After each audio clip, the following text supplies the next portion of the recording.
Aujourd'hui, je vais vous montrer la brioche Kouign-Amann de Michalak. Vraiment, c'est une brioche facile, il faut un peu de temps parce que c'est vrai qu'il faut attendre à chaque fois, mais franchement, ça vaut vraiment le coup. Alors, j'ai préparé la pâte. La pâte, je l'ai pétrie au Thermomix, mais vous pouvez très bien la pétrir à la main ou dans un repos pâtissier autre. Donc, après, on la laisse lever 30 minutes à température ambiante. Je rabats les côtés et elle est au frigo, elle attend. Et là, je vais la sortir dans quelques minutes. Pendant ce temps-là, je vais préparer le beurre. Petite astuce, en fait, c'est comme une pâte feuilletée, hein, sauf que c'est une pâte feuilletée levée. Donc, il va falloir faire un feuilletage avec la pâte à brioche. Là, il faut un beurre à température, donc un quart d'heure avant la sortie du four. Je vais m'en occuper. Donc là, vous voyez comment ça se ramollir. Je prends un papier à sulfuriser que je plie et j'essaie de former un carré. Voilà. Et en fait, je vais aplatir.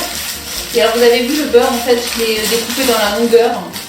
Hein, parce qu'il nous faut 125 grammes, donc il faut compter du coup la moitié d'un pain de beurre. Je l'ai coupé dans la moitié. Je trouve que c'est déjà plus facile. Et donc là, on va aplatir avec le rouleau à pâtisserie. Et je vais aplatir de façon de récupérer un rectangle ou un carré.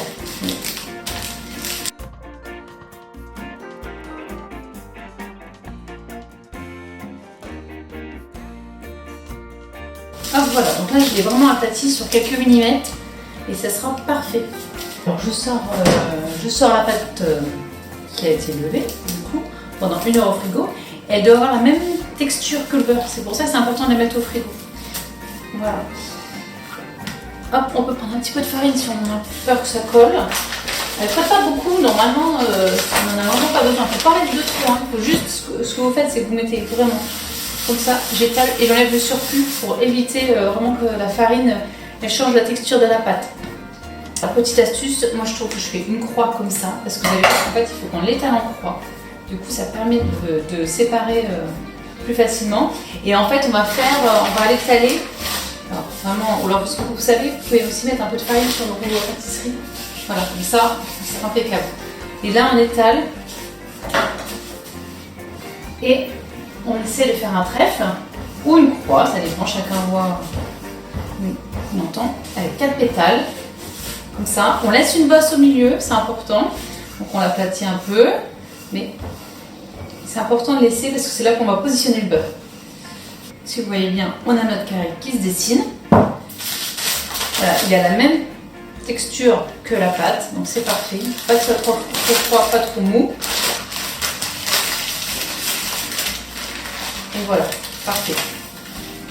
Là, on va tirer un maximum. Voilà. Là, on retire de l'autre côté, pareil. Et alors, on essaie de faire sur tous les jointures là, que ça se touche. Là, vous reprenez, pareil, vous essayez de tirer comme une enveloppe en fait. Hein. Et voilà. Appuie légèrement donc avec notre roue à pâtisserie et on va la remettre un quart d'heure au frais. Alors ça y est, ma pâte elle est prête, elle sort du frigo, elle est vraiment hyper froide, donc c'est parfait. Et là, donc là c'est pareil, hein, j'en mets un peu de farine et là je vais vous montrer les pliages. Donc on va faire tout d'abord un tour simple et là on étire. Donc il faut un rectangle qu'on puisse plier en 3.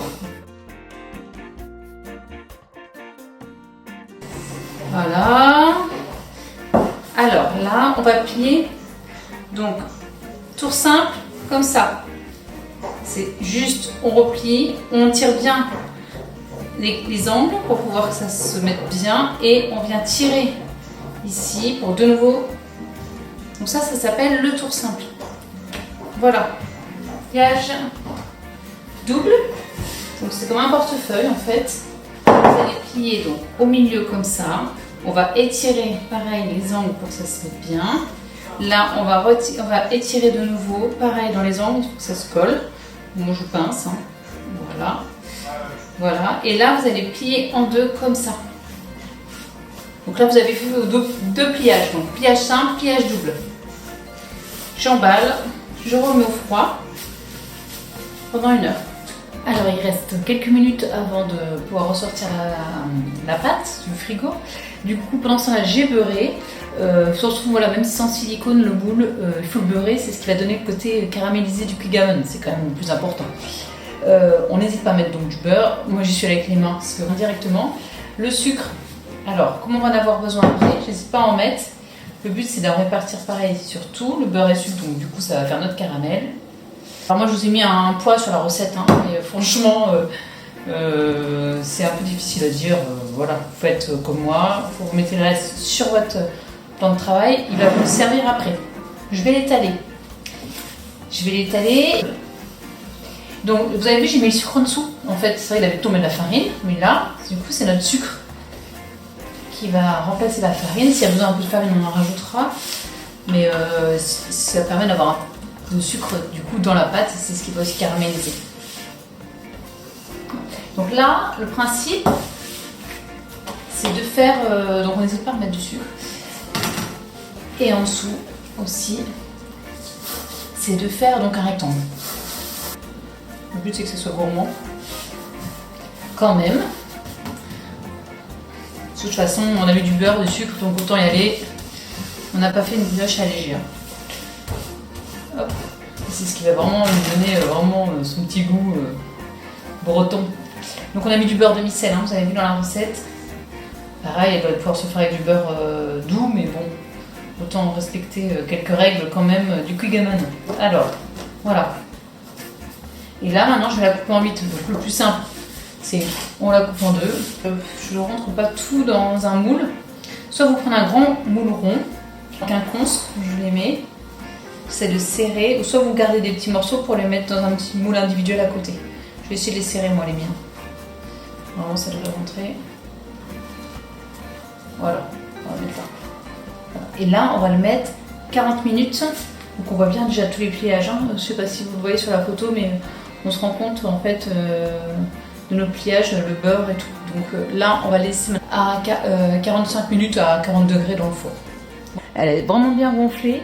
Donc là maintenant j'ai mis le four à 180 et dès qu'il a la température, je vais glisser la brioche dedans. Et voilà. Regardez comme elle est chouette cette brioche. Alors, par contre il faut la démouler tout de suite. Il y a un côté pile et il y a un côté face. Il y a un côté plus brioche et un côté Quick-Gammon. Alors.